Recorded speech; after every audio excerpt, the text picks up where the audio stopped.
أحلى وأسرع وأسهل وأطعم كسكسي ممكن تدوقوه بدون عجن وبدون نخل هو الكسكسي اللي معمول بدقيق السميد. لو أول مرة تشوفوني أنا دكتورة سهى، أتمنى تشتركوا في القناة وتعملوا لي لايك وشير.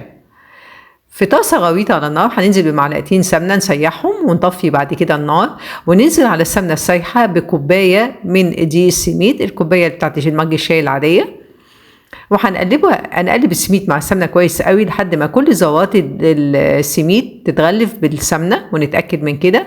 هنبدأ نفتح عليها النار مرة تانية أو نشغل عليها النار مرة تانية على نار أقل من المتوسطة بشوية، ونفضل نقلب في السميد لمدة حوالي من 5 ل7 دقايق بدون ما يتغير لونه. لازم ايدنا ما تتشالش من التقليب علشان نتأكد ان هو ما تغيرش لونه.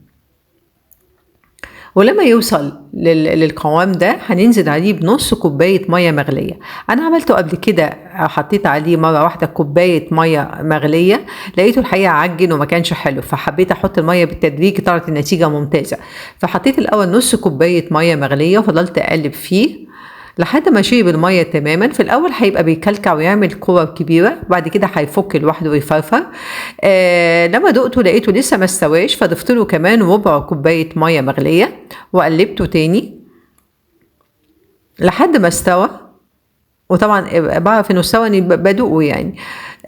وبقى مفرفر بالمنظر ده. وكده الكسكسي بتاعنا خلص. هغرفه في طبق التقديم وهرش عليه سكر البودرة، واللي يحب يحط مكسرات، زبيب، جوز هند، زي ما تحبوا.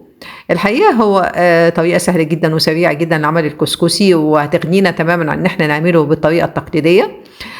طعمه حلو قوي قوي، وبالظبط ما يفيش اي حاجة عن الكسكسي اللي معمول بالطريقة التقليدية. الحقيقة دي السميد ممتاز في عمل الكسكسي. فأتمنى لو وصفة النهاردة عجبتكم انكم تنفذوها، لانها فعلا فعلا وصفة سهلة وبسيطة وتنفع للفطار، وهتعجبكم ان شاء الله جدا. وبالهنا.